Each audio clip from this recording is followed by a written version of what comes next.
Hi guys.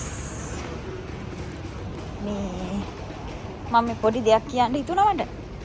මොනවාද මම මේ පයින් යන වෙලාවක මේ විශේෂ එකෙන් ඇවිල්ලා තියෙන මේ ගල් ලෙස්සනවා. ඒතර වහින දවස් වලට ගොඩාක් ලෙස්සනවා පරිස්සමට යන්න ඕන අඩිය තියලා. හිමීට අඩිය තියලා යන්න ඕන නැත්තම් ලෙස්සලා වැටෙනවා. ඉතින් වැටුනොත් එහෙම දනිස් නෑ ඉතින්. ඒක නිසා පරිස්සමට යන්න ඕන. මේ ඒක තමයි මට මතක් වුණේ කියන්න. ආලුවනේ ඒ වුණාට මාව ලෙස්සලා වැටුණානේ දවසක්. තවත් ඉතින් කකුල රිදෙනවා දවස් දෙකක් තුනක් වැටිලා. තුවාලත් වුණා. හොඳට ඇඳගෙන හිටියල තුවාලත්. E oggi mangiare sofficini? Buono sofficini. Mi piace sofficini? පුදුම උලඟක් නේ තියෙන්නේ. මම මේ බෙල්කනි එක හොදලා විනාඩි 5ක්වත් නෑ දැන් වේලිලා. ඉන්න මේක වේලෙන්න යන පැය භාගයක් විතර. අපොයි. මේ තියෙන්නේ මම වැඩ කරන ඒ ගෙදර චූටි බබාගේ සපත්තු කලෙක්ෂන් එක ලස්සනයි නේද?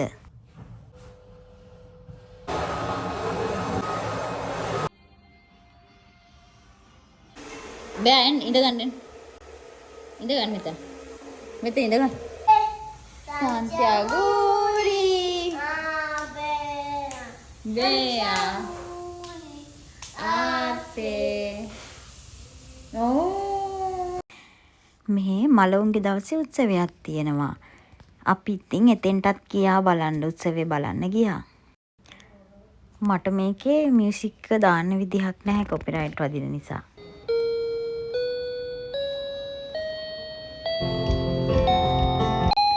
නොවැම්බර් 15 වෙනිදා මළගිය ඥාතීන් සමරනවනේ.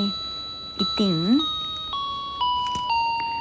නාපොලි වල මෙන්න මේ ස්ථානයේ මෙතන මට නම් මතක නෑ මෙතන මේ උත්සවයක් තිබුණා.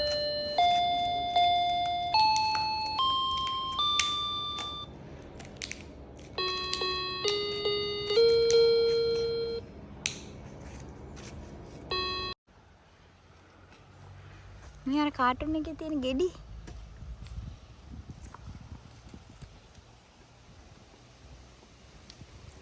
ස්ටේජ් එකේ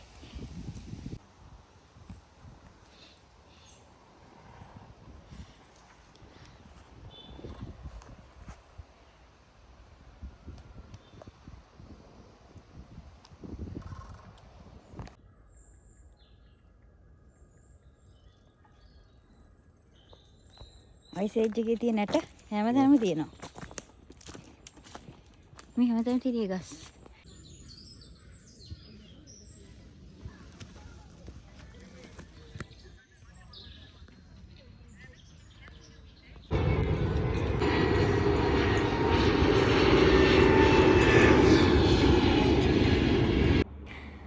ඔන්න බලන්නකෝ ඉතින් මම ගේ අස්කර කරා ඉද්දි රොබෝටික් එකක් හම්බුණා. මේක හරිම ෂෝක් අනේ. පොඩි කාලෙට ගියා වගේ. මේ හරිම ෂෝක් මේ රොබෝටික් එක ලස්සනයි අනේ.